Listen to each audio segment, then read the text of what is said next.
हरि ओम तत्सत। संत कबीर वाणी। संत कबीर के प्रमाणिक ग्रंथ बीजक से लिए हुए यह पद और उसके बारे में ग्रुप डिस्कशन। सुनता नहीं धुन की खबर, अनहद का बाजा बजता, रस मद मंदिर बाजता, बाहर सुने तो क्या हुआ। एक प्रेम रस चखा नहीं, अमली हुआ तो क्या हुआ। काजी किताबें खोजता, करता नसीहत और को, मरहम नहीं उस हाल से, काजी हुआ तो क्या हुआ। जोगी दिगंबर सेवड़ा, कपड़ा रंगे कपड़ा रंगे रंग लाल से, काफिर नहीं उस रंग से, कपड़ा रंगे से क्या हुआ। मंदिर झरोखा रावटी, गुलाल चमन में रहते सदा, कहते कबीर हैं सही, हरदम मैं साहिब रम रहा। इसका हिंदी अर्थ है, अनहद नाद हो रहा है परंतु उसकी खबर नहीं, अपने मन मंदिर में संगीत गूंज रहा है परंतु बाहर की सुन रहा है। प्रेम का रस चखे बगैर सारे नशे करने का कोई फायदा नहीं। काजी तह तह की किताबों को देखकर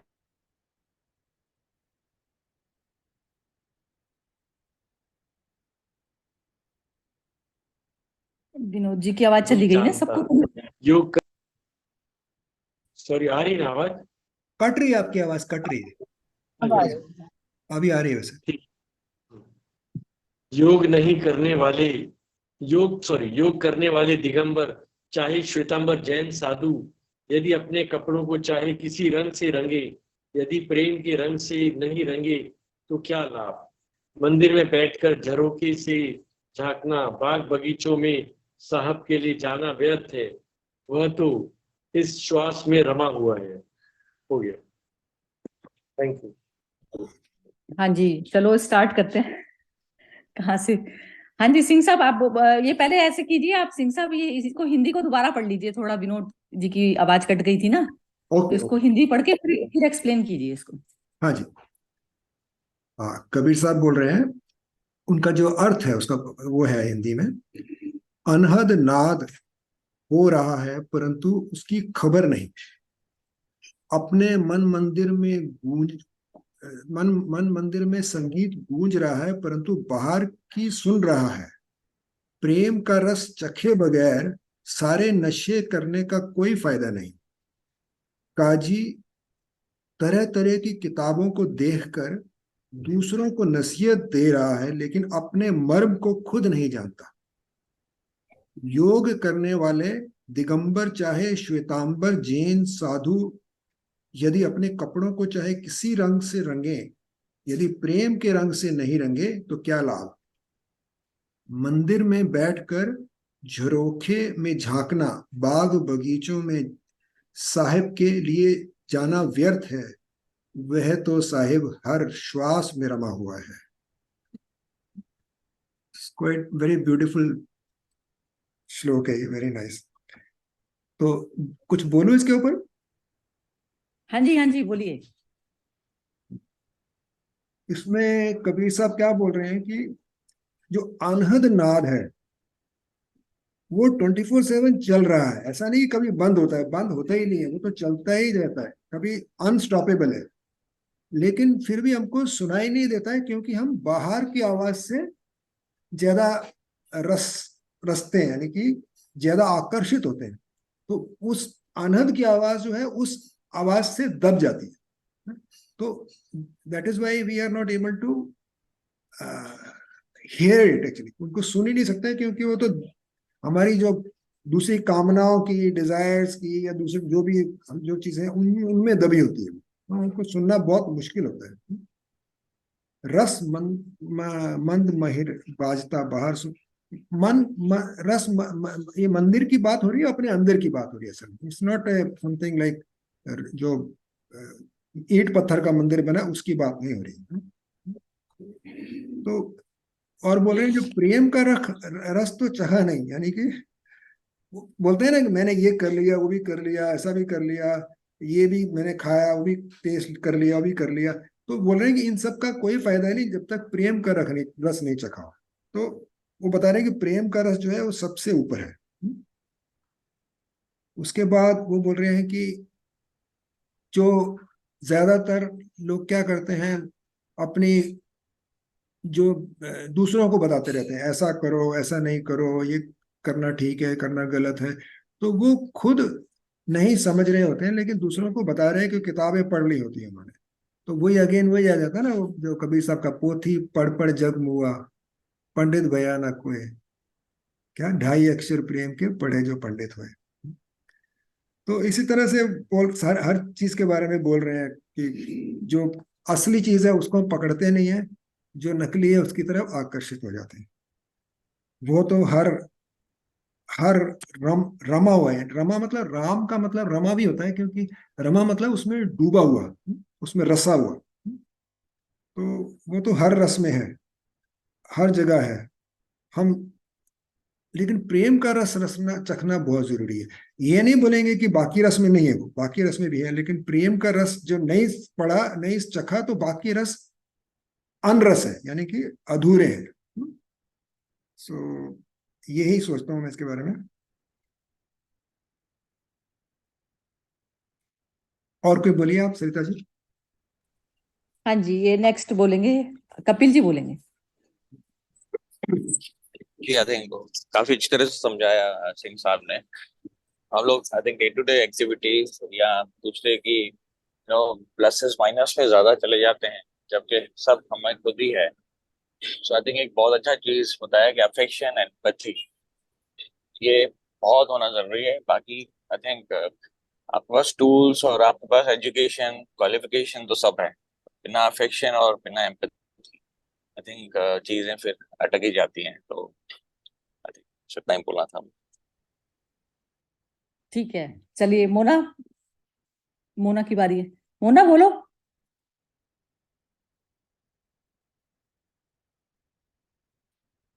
चलिए विम्मी जी बाद में बोलेगी वो, आप बोलिए। ये कल मुझे किसी ने भेजा था, जो था कि मैंने सीखा है दयालु होना सही होने से ज्यादा महत्वपूर्ण है। I have learn that being kind is more important then being right.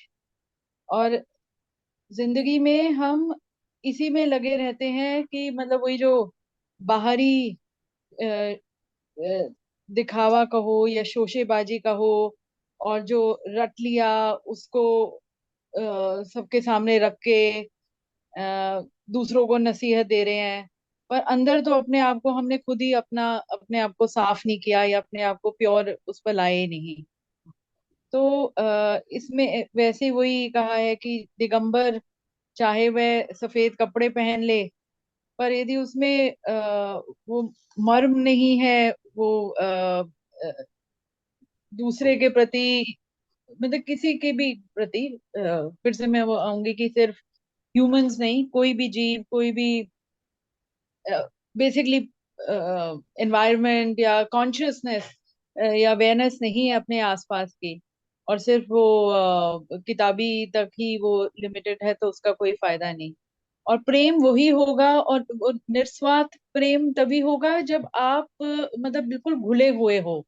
कुछ भी आपको जैसे आडंबर रहे तो आप बिल्कुल उसमें, जैसे वही आप कृष्ण सुदामा का कह दो, तो कोई एक्सपेक्टेशन नहीं, कोई कुछ नहीं।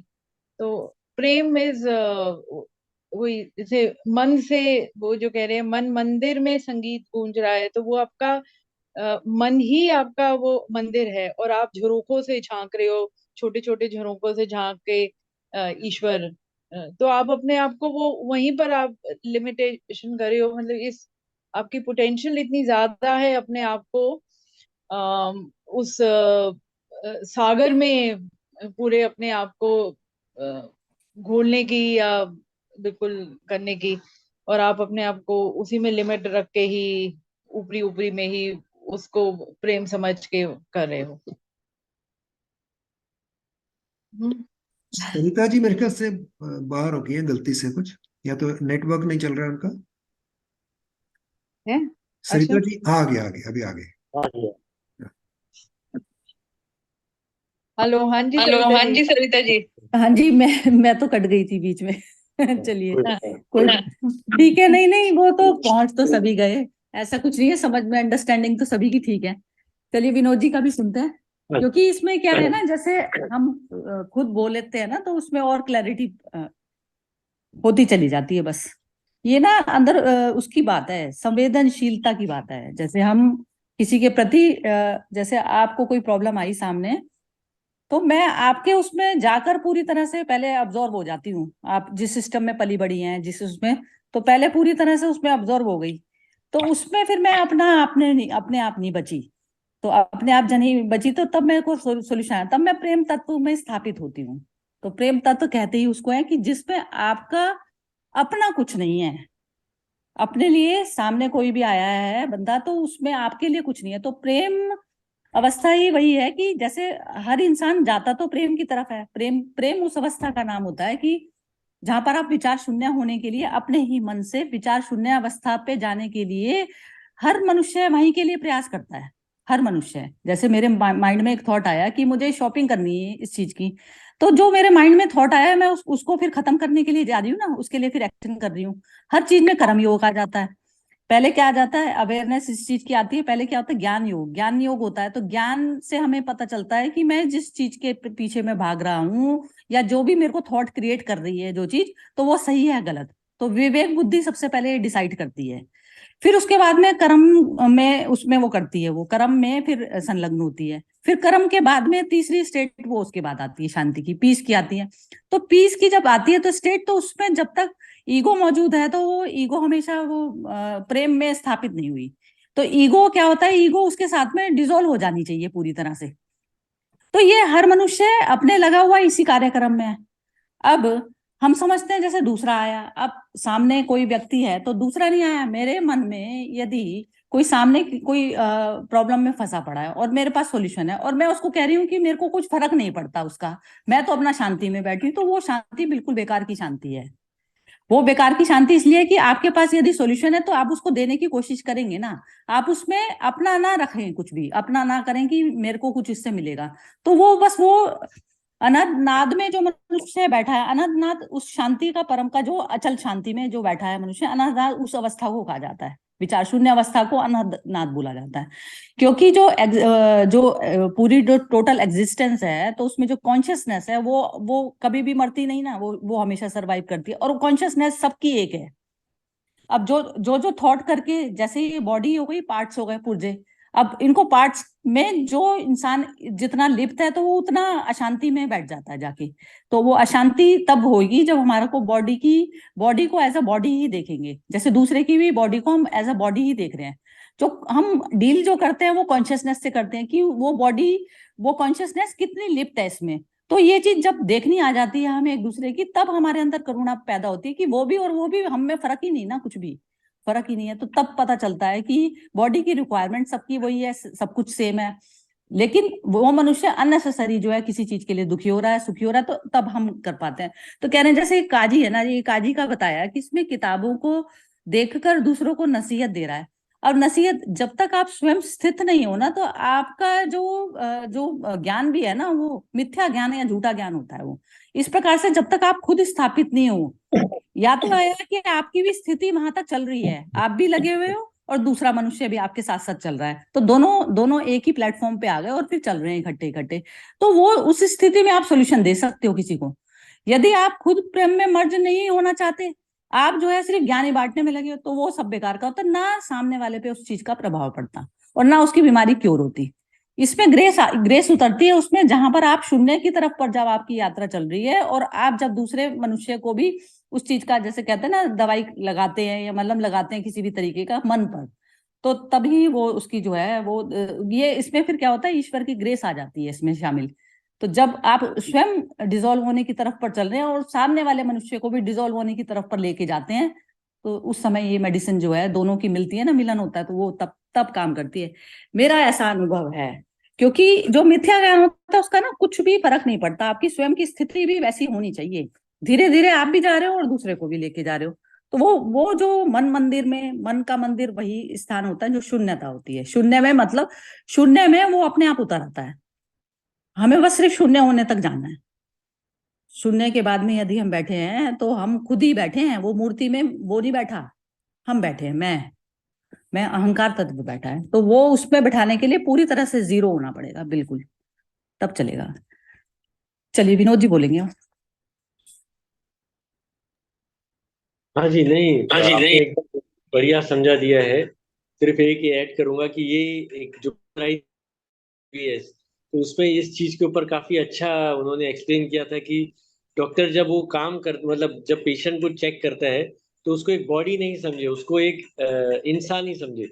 मतलब वो हिसाब से उसमें मर्म अगर उसमें उसमें उसमें अपनापन लगाता है और उसको एक ह्यूमन बीइंग की तरह ट्रीट करता है तो उसमें वो प्रेम आ जाता है। तो वही कबीर जी ने कहा है कि किसी भी रंग से यदि प्रेम के रंग से नहीं रंगे तो क्या लाभ। मतलब अगर जो भी आप काम कर रहे हो उसको सामने वाले को दूसरा देखोगे कि ये एक बॉडी है और मुझे उसकी सर्जरी करनी है, दैट इज माय जॉब, तो वो गलत है। उसको उसको अपने प्रेम से अगर करेगा तो वो उसको सही तरीके से अपना काम कर पाएगा। और वही जैसे सरिता जी ने एक्सप्लेन किया कि उसके बाद वो अपना पराया निकल जाता है। तो वही चीज एकदम लाइफ में काफी चेंज लेके आती, सोच बदल जाती है पूरी भी। सोच बदल जाती है, बिल्कुल, ये चीज ठीक बोली आपने। सोच पूरी तरह से जब तक आप उसमें नहीं हुए ना, एब्जॉर्ब नहीं हुए ना किसी दूसरे में। आप देखिए ना, जैसे उसमें ओशो तो बार बार बोलते हैं, कहते हैं 97% जो डिजीज होती है वो मनुष्य की वैसे ही क्यों मतलब नहीं होती, मानसिक होती है। तो मानसिक जो डिजीज है, पहले डॉक्टर के साथ में यदि आपकी रिलेशनशिप अच्छी हो गई, जैसे एक पेशेंट को फेथ हो गया कि ये डॉक्टर मुझे ठीक कर देगा, तो फेथ में उसकी जो है मतलब 90% बीमारी तो वैसी क्योर हो जाती है। जो हार्डवेयर में प्रॉब्लम आई है, हार्डवेयर भी जो है ना वो उस प्रेम तत्व से ठीक हो जाता है।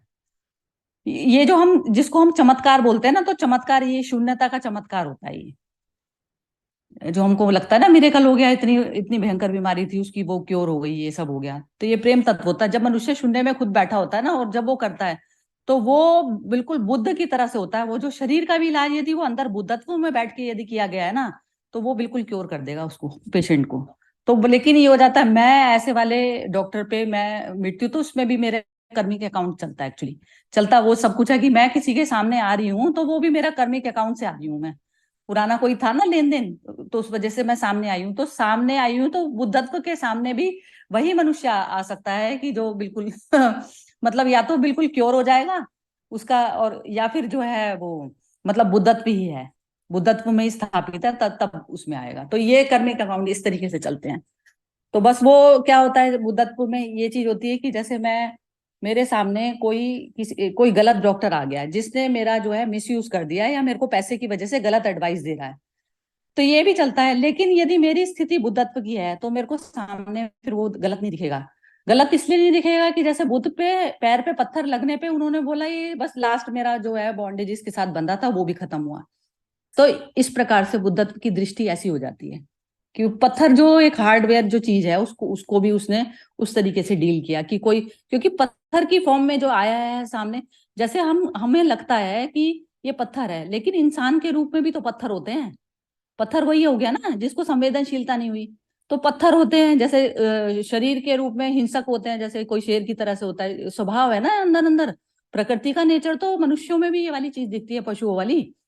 तो ये इस प्रकार से जो है ना ये देखने को मिलती है हमें। तो हम समझते हैं वो मनुष्य का शरीर बेशक उसको मिला हुआ है, लेकिन उसकी जो वृत्तियां हैं वो सारी जो है जानवरों और वैसी वाली वृत्तियां हैं। लेकिन उसमें मनुष्य योनि में आकर उसमें मुक्त होने का साधन होता है हर मनुष्य पे।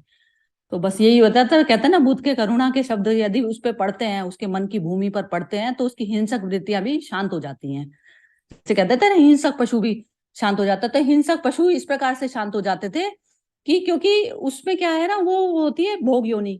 भोग योनि में वो भोगते भोगते जब वो उनको बुद्धत्व का सामना मिलता है ना, तो वो उनकी जैसे बुद्ध इतनी शांत दशा है मन की कि उसमें दूसरा जो जानवर भी, हिंसक जानवर भी आएगा वो भी शांत उसमें बैठ जाएगा।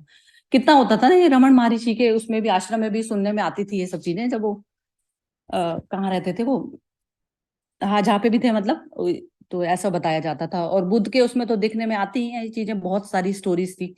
और ऐसी ना ये जैन धर्म के उसमें भी आती हैं बहुत, जैसे महावीर जी थे या वो थे, तो जो सबके सबके साथ में घटी हैं। तो क्या होता है, जैसे ये जो हमारे अंदर में जो मन में वाइब्रेशन एक मिनट में उठी, बाहरी तत्व को देखकर, तो वो उनकी शांत हो जाती हैं, क्योंकि वो शरीर भाव से निकल जाते हैं। तो ये जो है सबसे ज्यादा उनके अंदर होती थी। तो बस ये जो चीज इंसान जैसे नोट कर लेता है किसी की, कि जो सामने क्या होता है कि जैसे जितना जितना प्योरिटी लेवल हमारा बढ़ता चला जाएगा ना, तो उतनी ना हमें जो इतनी उतनी जो बाहरी तौर की जो चीजें हैं ना, वो हमें पहले से पता लगने लग जाती हैं। जितना जितनी शांति होती चली जाती, शांति में जितनी जितनी साबित होने लग जाएंगे, आपको चारों तरफ की जो खुशबू किसी और को नहीं आएगी, वो खुशबू आपको कई किलोमीटर पहले ही आ जाएगी उसकी। इस तरीके की जो है संवेदनशीलता जागृत हो जाती है उस मनुष्य में। ऐसा होता है। जैसे कोई बुद्धत्व आने वाला है तो उसको पहले पता चल जाएगा, उसकी उसकी उसको सुगंध आ जाएगी, क्योंकि सुगंध इस तरीके से होती है, जो आत्मा की जो खुशबू होती है ना, वो आने लग जाती है ऐसे उसमें। तो ऐसा होता है, ये 100% होती है ये चीजें।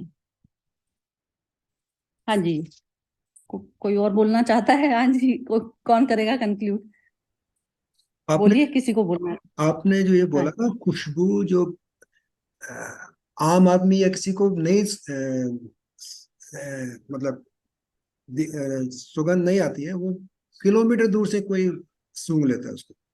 तो इसी को जो मैं समझता हूँ, इसी को अनहद नादी बोलेंगे इसको। यानी कि फिर क्या होता है, उनकी बाकी सब आवाजें दब चुकी हैं, सिर्फ वो आवाज परख हो गई है, मतलब उच्चतम हो गई है। इसका मुझे एक्सपीरियंस बताता हूँ आपको मैं। जैसे सन्नाटे की आवाज, अभी जैसे हम अपने कान सपोज बंद कर लें, बिल्कुल तो रुई डाल के या कैसे भी करके उनको बंद कर लें, तो जब बाहर की आवाज नहीं हो, उस वक्त कुछ आवाज आती है, सन्नाटे की आवाज है, वो बड़ी क्लियर आती है एकदम, और आती रहती है। वैसी आवाज जैसे आप हम स्विमिंग पूल में अंडर वाटर स्विमिंग करेंगे तो भी एक सन्नाटे की आवाज आती है। तो बाकी आवाजें दब जाती है तो ही वो आती है आवाज, नहीं तो नहीं आती है। तो अनहद नाद भी उसी उसी तरह की, हम उसको दब जाता है, मतलब हमारा जो प्रेम है उसको भी बोल लो अनहद नाद, या कुछ भी क्या बोलते हैं, निष्काम कर्म है, वो भी अनहद नाद है। तो ये सब चीजें दब जाती हैं और ऊपर से हमारे कवर कर देती है, आवरण आ जाता है। तो आई डोंट नो सही है गलत है, लेकिन this is what I feel कि this is what is real अनहद नाद, मतलब जो। नहीं नहीं, ये जो आप बोल रहे हैं ना सिंह साहब, जैसे हाँ जी, हाँ जी। प्राकृतिक होती है ना, जैसे ये बिल्कुल वो तो मौन होता है। हम्म। अनहद नाद मतलब मौन, हाँ, वही मौन बोल रहा हूँ, होता है। सन्नाटा ये सन्नाटा जो सन्नाटा मौन ही है प्राकृतिक ना। साउंड है ना, जैसे मेरे को ना रिवर के पानी की आवाज नहीं आएगी यदि मैं अपने थॉट्स में गुम हूं तो। राइट, सही तो सही। जो रिवर है, जो क्लैरिटी, जो वाटर की जो आवाज है, वो मुझे बिल्कुल आती है, क्योंकि मैं बिल्कुल उसमें मेरा मन अपना शांत है पूरी तरह से। तो हम्म। इस प्रकार से जब हम मेडिटेशन में जाते हैं, जैसे चारों तरफ में जो चीजें घट रही है ना, तो हमें इतनी क्लैरिटी होती है उसमें, हम सब साउंड्स आराम से क्लियरली सुन पाते हैं उस चीज को। हम्म। लेकिन वो प्राकृतिक साउंड है। प्राकृतिक साउंड भी हमें तभी सुनती है जब हम स्वयं मौन में बैठे होते हैं, हम्म। अदरवाइज नहीं सुनती। वो तो आप देख लीजिए, आप बात भी करेंगे ना एक दूसरे से तो नहीं सुनेगी। आपके यदि मन का शोर चल रहा है तो आप सामने व्यक्ति को नहीं सुन बिल्कुल बिल्कुल। सकते, आप हम मौन किस में ही सुनेंगे, अभी मौन में जैसे ही मैं सुन सकते मैं हो। जैसे कुछ कुछ और सोच रहा हूँ, तो मुझे आपकी आवाज सुनाई नहीं देगी, सामने आप बोल रहे हो फिर भी। नहीं नहीं।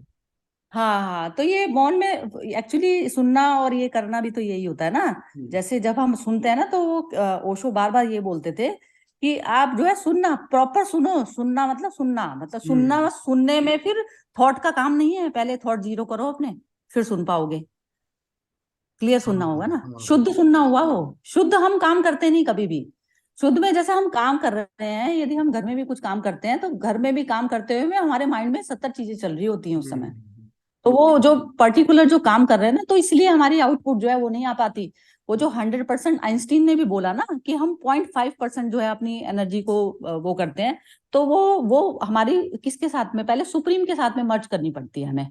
सुप्रीम के साथ मर्ज करना उसको कहा जाता है कि मेरा अपना शोर खत्म हो गया, तब मेरी अंदर फिर 100% उसको उतार लिया मैंने। तब वो मनुष्य जो है वो परमात्मा की तरह हो गया। वो मनुष्य पहले अपने आप को परमात्मा बनाना है, फिर उसमें संसारिक कार्य करेंगे तो उसमें बिल्कुल भी आपको मतलब कहीं ऐसा हो नहीं सकता कि सक्सेस ना मिले। कहीं पर भी होती है वो मैं की होती है, चक्कर मैं का होता है वो। हर चीज, हर फील्ड में आप वो हो जाएंगे, सक्सेसफुल हो जाता है मनुष्य जो सक्सेसफुल उसमें है, संसारिक फील्ड में है, वो आध्यात्मिक आध्यात्मिक में भी होता है। 100% होता है आध्यात्मिक उसमें भी, क्योंकि आध्यात्मिकता कहते ही उसको है, शून्यता को कहते हैं। आध्यात्मिकता। क्योंकि जैसे पढ़ाई कर रहे हो तो पढ़ाई ही कर रहे हो, उस समय ना मूवी का ख्याल आ रहा, ना कोई बाहर आया है मनुष्य तो उसका ख्याल आ रहा, किसी चीज का ख्याल नहीं आ रहा, बस उस समय 100% आप दे पा रहे हैं उससे, तब आती है ये चीज। हाँ बस ये, हाँ बोलिए। ये सुनने के ऊपर ना मुझे कुछ याद आया, इसलिए बोल रहा हूँ आपको। सुनने का ना एक तरह से ये 4 स्टेप्स हैं। जैसे सपोज सबसे पहला लिसनिंग है, जो हम लिसनिंग कर रहे हैं। दूसरा है पॉन्डर।